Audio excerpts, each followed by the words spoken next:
Revenir dans cette maison, c'est toujours un moment difficile pour Karim. Autrefois vivaient ici certains de ses cousins, des membres de la famille de l'ex-première dame tunisienne, des Trabelsi, aujourd'hui en fuite à l'étranger ou en prison. Pendant la Révolution, par vengeance, leur domicile a été vandalisé. Aujourd'hui, Karim ne comprend toujours pas cette colère.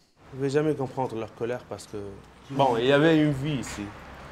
Maintenant, il n'y a plus rien. Regarde, il y a seulement les tags, les gens qui entrent pour faire des photos, des autres pour voler. Avec la fuite de l'ancien président, la vie de Karim et de ses amis a bien changé. Après plus de 2 mois en prison, fini les facilités. Les comptes en banque, les biens de sa famille ont été confisqués. Son demi-frère Rimed Trabelsi est toujours derrière les barreaux pour corruption et consommation de stupéfiants.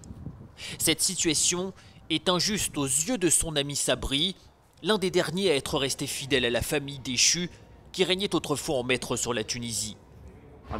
Sur Facebook, il a lancé des groupes de soutien pour demander aux Tunisiens de se réconcilier avec les Ben Ali Trabelsi.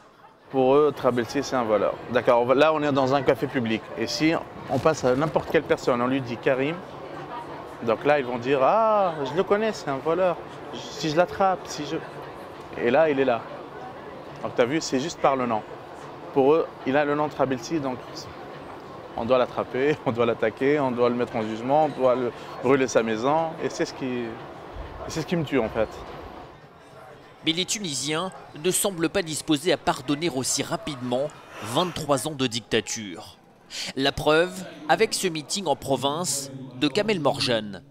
Ancien ministre de Ben Ali, l'homme croit encore à un avenir politique avec son nouveau parti, El Moubadara.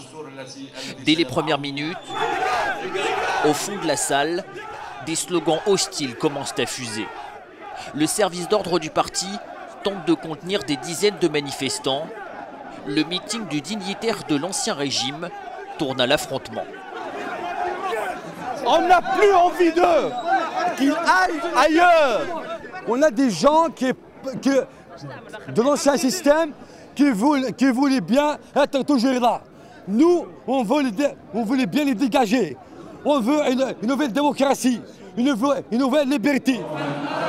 En réponse, Kamel Morjane entonne l'hymne national, mais finit par quitter les lieux. Ça donne un exemple de ce que doit être la démocratie dans un pays qui ne la connaît pas. Kamel Morjane a pourtant assumé son passé en étant l'un des rares à avoir présenté des excuses publiques aux Tunisiens. Interdit de filmer ici. Lui aussi espère une seconde chance pour se présenter un jour à une éventuelle élection présidentielle en Tunisie.